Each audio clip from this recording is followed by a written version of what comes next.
उम्मीद संस्था ने हाल ही में चंडीगढ़ में एक साहित्यिक गोष्ठी का आयोजन किया। इस कार्यक्रम में कवि कुमार कृष्ण की कविता की किताब गुल्लक में बाजार के पांव का विमोचन हिंदी साहित्य के चर्चित कवि गणेश गन्नी ने किया। दरअसल कविता की ये महत्वपूर्ण किताब कवि कुमार कृष्ण ने गणेश गन्नी को समर्पित की है। गणेश गन्नी ने अपने वक्तव्य में कहा कि हिंदी के बहुत महत्वपूर्ण कवि कुमार कृष्ण की ये किताब ऐसे समय में आई है जब राजधानी के प्रगति मैदान में कवियों का बाजार सजा हुआ है, कविता का नहीं। पुस्तक मेले में बाजारबाद की चकाचौंध में देश भर के कवि तो आसानी से मिल जाएंगे, परंतु अच्छी कविता गुमशुदा है। आइए देखें इस रिपोर्ट में क्या कुछ बोले गणेश गन्नी। सभागार में उपस्थित कविता प्रेमी व साहित्यकार मित्रों, आज मैं जब उस घड़ी की कल्पना करता हूँ जिस वक्त एक कवि ने अपने हृदय में ख्याल लाया होगा कि किताब को एक दूसरे कवि को समर्पित किया जाए, ये मात्र एक कवि का दूसरे कवि के लिए समर्पण नहीं है, ये एक कवि का आज के दौर में जब कोई किसी का नाम तक नहीं लेता, कविता के प्रति बहुत बड़ा समर्पण है। कवि कुमार कृष्ण जी की कविता की किताब गुल्लक में बाजार के पांव ऐसे समय में आई है जब राजधानी के प्रगति मैदान में कवियों का बाजार सजा हुआ है, कविता का नहीं। पुस्तक मेले में बाजारबाद की चकाचौंध में देश भर के कवि तो आसानी से मिल जाएंगे, परंतु अच्छी कविता गुमशुदा है। यदि कहीं है भी तो किताबों की ऊंची ढेरियों में घुट रही होगी। वैसे भी हमारा यह समय गूगल समय है। हमने अपने दिमाग गिरवी रखे हुए हैं और हमारी बौद्धिकता बंधक है आर्टिफिशियल इंटेलिजेंस की। ऐसे समय में किताब पर तो संकट है ही।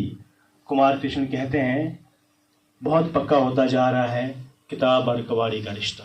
फिर भी ये आश्वासन काफ़ी है कि कविता इधर शिवालिक पहाड़ी की तलहटी में खुलकर सांस ले रही है और खूब फल फूल रही है।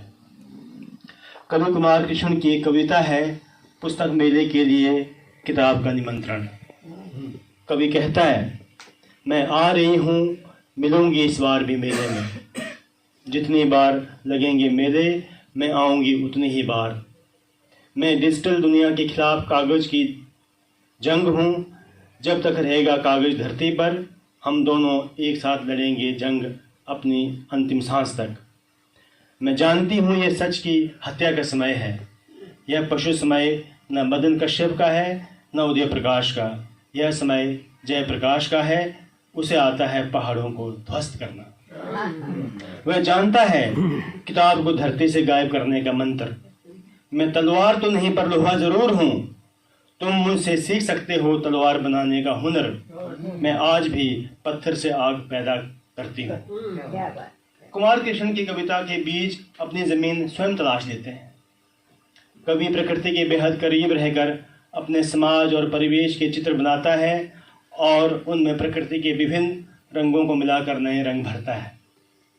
कुमार कृष्ण के इस कविता संग्रह के ब्लर्ब में एक जगह मदन कश्यप कहते हैं, वरिष्ठ कवि कुमार कृष्ण की कविता के केंद्र में है प्रकृति, मनुष्य और जीवन की करुणा। प्रकृति उनके यहाँ अनेक रूपों में उपस्थित है, कहीं दृश्य के रूप में तो कहीं मौसम के रूप में। लेकिन ध्यान देने की बात यह भी है कि उनकी कविता प्रकृति के सुंदर चित्रण मात्र तक सीमित नहीं है, बल्कि वह उसमें अंतर्निहित संस्कृति का उद्घाटन और मनुष्य के साथ उसके रिश्तों का उत्खनन भी करती है। नागार्जुन के बाद कुमार कृष्ण ही ऐसे कवि हैं जिन्होंने अपने समकालीन और आगे पीछे के रचनाकारों पर इतनी कविताएं लिखी हैं कि केवल उनके माध्यम से भी समय को पहचाना जा सकता है। वैसे भी उनकी कविताओं में अन्य के स्तर पर समय ध्वनित होता है। मदन कश्यप स्वयं एक संवेदनशील और बड़े कवि हैं। उनकी कही बात कि कुमार जी की कविताओं में समय ध्वनित होता है का समर्थन बहुत सी कविताएं पुरजोर तरीके से करती हैं।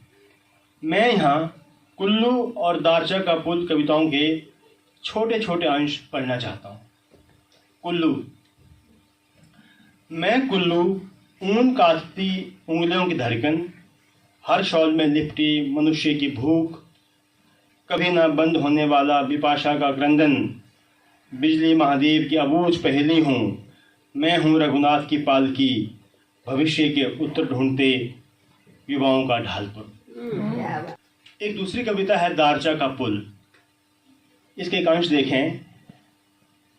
जितनी बार ले जाता हूँ मैं इस ओर से लोगों को उस ओर, मैं थरथराता हूँ उतनी ही बार, कांपने लगती हैं मेरी फौलादी बाहें, मैं मोमो पकाते दाल चावल खिलाते दोरजे की उम्मीद हूँ, मैं निर्जन पहाड़ों में लोहे की आवाज हूँ, मैं फौजी कारीगरों की अंगुलियों से लिखा महाकाव्य हूँ, मुझे बर्फ की नदी पड़ती है बार बार, वह नहीं पढ़ पाती मेरे कंधों की बेचैनी, मेरी खामोशी मेरा खालीपन, वे दारचा के शब्दकोश को अपने आंचल में छुपाकर भागती जाती है बिना किसी शोर के। दोस्तों, जब पड़ती है हथौड़ों की मार तब बनता है दारचा का पुल, जब पहाड़ पिघलते हैं बहुत अंदर तक तब जन्म लेती है नदियाँ, मैं जानता हूँ बर्फ की नदी कभी नहीं बन सकती लोहा, ना मैं बन सकता हूँ नदी, हम दोनों को लड़नी है अपनी अपनी लड़ाई अंतिम सांस